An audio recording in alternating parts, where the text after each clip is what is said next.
Коронавирустан каза болгондордун саны 1369 жетти. Кытайдын саламаттыкты сактоо боюнча улуттук комиссиясы коронавирустан жабыркагандар тууралуу маалымат таратты. Жазылган маалыматка ылайык вирусту жуктуруп алгандардын саны 60.329 адамды түзөт. Алардын ичинен 1369 адам каза болду. Ооруканадан 5995 адам дарыланып чыккан. Маалымат булак элдик медиа.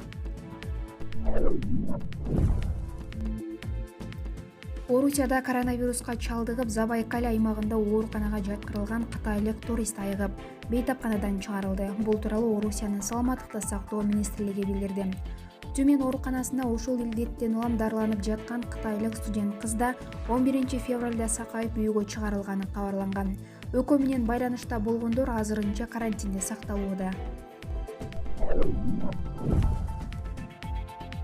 Коронавирустан улам бүткүл дүйнө дүрбөлөңгө түшүп жатса дагы башка жаңы эпидемиялык чыкты. Нигериянын ооруларды көзөмөлдөө борборунун маалыматына караганда, эпидемия бул жылы дагы тездик менен жайылып адам өмүрүн алып жатат.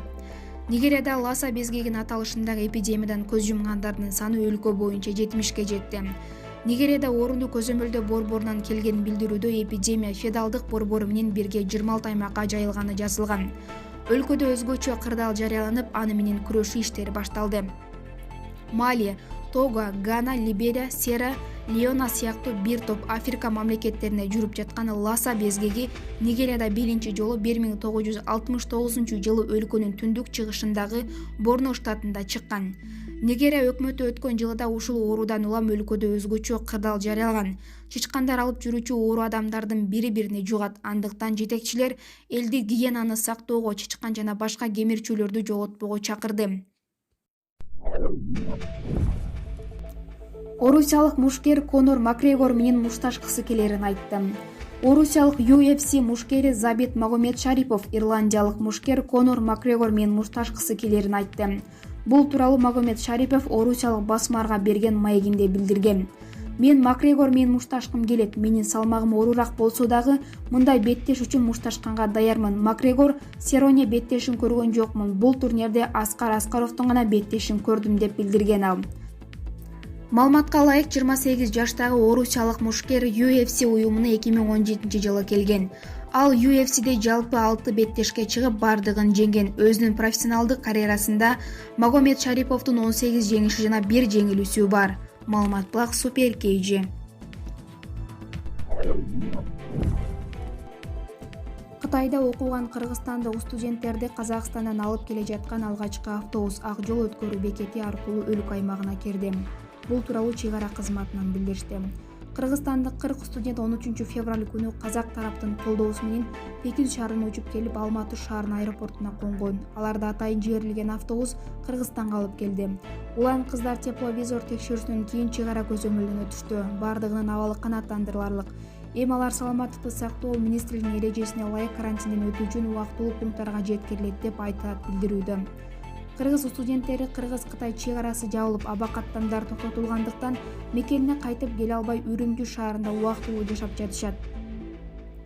Буга чейин Кыргыз тараптын кайрылуусу боюнча 18 мекендеш Казакстан тараптын жардамы менен Ухан шаарынан Нур-Султанга жеткирилип, андан ары аларды Бишкек шаарынан барган атайын учак алып келген. Учурда алар шаардын четиндеги ооруканалардын биринде карантинде кармалууда. Маалымат булак Спутник KG.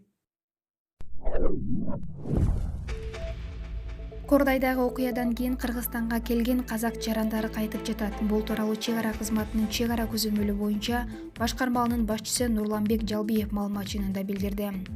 Анын айтымында Кордай айылында болгон окуядан кийин Токмок, Кең Булуң, Ак Тилек жана башка көзөмөл өткөрүү пункттары күчөтүлгөн тартипте иштеген. Ошондой эле Казакстандан Кыргызстанга өтүүнү калагандарга чектөө киргизилген эмес. Казакстандыктар негизинен 7-8 февралда көп өткөн. Казак тараптын маалыматы боюнча чек арада 20 миңден ашык киши өткөн.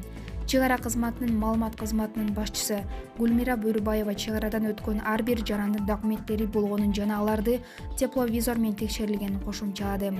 Ал ошондой эле Токмок шаарына жакын жердеги 4 көзөмөл өткөрүү пункттарынан 7 февралдан 9 февралга чейин Казакстандан Кыргызстанга 21 миңден ашык киши өткөнүн белгиледи.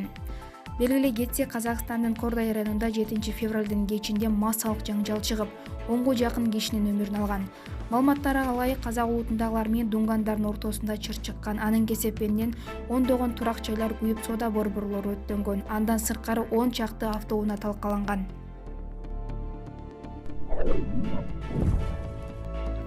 Кытайда бир күндө коронавирус жугузгандардын саны январь айынан бери салыштырмалуу азайып, 2015 бейтап катталды. Бул тууралуу расмий Бейжин шаршембиде билдирди. Кытайдын вирустан тарашы боюнча улук кеңешчиси Чжун Наншан белгилегендей, оорунун жайылышы апрелге чукул токтошу мүмкүн. Анткени менен эл аралык эксперттер мындай оптимисттик пикирден уулак болуп, 1100 адамдын өмүрүн алган вирустун жайылышынан коркуп турушат. 4000 бейтап оорудан айыкты. Соңку маалыматка караганда, Кытайда вирусту жугузуп алгандардын саны 45 000 чукулдады. Женевада өткөн жыйында Дүйнөлүк саламаттык сактоо уюмунун башчысы Тедрос Адоном Гебрейс дүйнө өлкөлөрүнүн бул олуттуу коркунучка каршы бирге турууга үндөдү. Ал вирустун кесепеттери террордук аракеттеринен да оор болорун эскертти. 11 февралда Казакстан коронавирустун айынан Кытайдан 200дөн ашуун жараны алып келди. Ал эми февралдын башында казак бийлиги Ухан каласына 83 студентин чакырып келген. Алар менен кошо 18 кыргыз жараны да кайткан. Тажик бийлиги шайшембиде Ухандан 46 жаранын, Өзбекстан февралдын башында Кытайдан 584 жаранын эвакуациялады. Маалымат булак Эл Гезит KG. Кытайдын Ухан шаарына коронавирус оорусу менен күрөшүүгө 2600 медицина кызматкери жиберилгенин РИА Новости Кытайдын борбордук телеканалына шилтеме берип жазып чыкты. Бул чечимди Кытай Эл Республикасынын төрагасы Си Цзиньпин менен аны кол алдындагы борбордук аскер кеңеши бекиткен. Уханга кошумча жардам кургактагы, деңиздеги, абадагы жана ракетадагы аскер бөлүктөрдөн келет. Ошондой эле башка бөлүктөр да көмөктөштөрү айтылды. Жаңы барган дарыгерлер менен санитарлар бейтаптардын Тунзи ооруканасынын базасындагы Хошеншан аскер ооруканасы менен Гунгу районундагы эне жана баланы коргоо борборунда сакайтуу менен алектенишет. Биринчи ооруканага 860 кишини, экинчи ооруканага 700 адамды жумушка алуу пландалууда. Маалымат булак Спутник KG. 10 күнүнөн бир гүл ачылбай, Корея актрисасы Го Суюң 24 жашында каза болду. Корея актрисасы Го Суюң 24 жашында каза болду. Бул тууралуу түштүк кореялык басмалар жазып чыгышты. Анда жазылгандай, актриса болгону 24 жашта болгон. Ал көптөн бери ооруп жүргөн. Бирок кандай дарт экендиги ачыкталган эмес. Го Суюң бул дүйнө менен кош айтышты. Ал асмандагы бир жаркайтып жанган жылдыз сымал жок болду деп жазылган. Го Суюң 1995 жылы 24 апрелде төрөлгөн.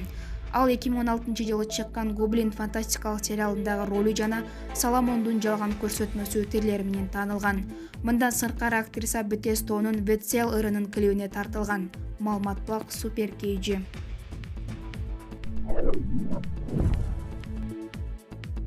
Мамлекеттик каттоо кызматынын төрагасы Алмаз Мамбетов иштен бошотулду. Бул тууралуу өкмөттүн маалымат кызматы кабарлады. Бирок жетекчинин кызматтан кетишинин себебин айтышкан жок. Эске салсак, жакында эле ведомствонун алдындагы унаа ишканасына байланыштуу чуу чыккан. Коопсуздук кеңештин коррупцияга каршы мамлекеттик саясат стратегиясын ишке ашырууну көзөмөлдөө боюнча жумушчу тобу жыйын өткөрүп, унаа мекемесинин ишмердүүлүгүн караган. Жумушчу топтун отурумунун жыйынтыгында мекеменин коррупцияны жоюу боюнча иш-аракети канааттандырыларлык эмес деп табылып, өкмөттүн жетекчиси Алымжан Козубаевди иштен алуу сунушталган. Белгилей кетсек, Мамбетов мамлекеттик каттоо кызматын жетектей баштагана 1 жыл боло элек болчу. Ал 2019 жылдын апрель айында мурдагы жетекчи Айна Шайыкова өкмөт башчынын буйругу менен кызматтан кеткенден кийин башчы болуп дайындалган. Маалымат булак Спутник KG.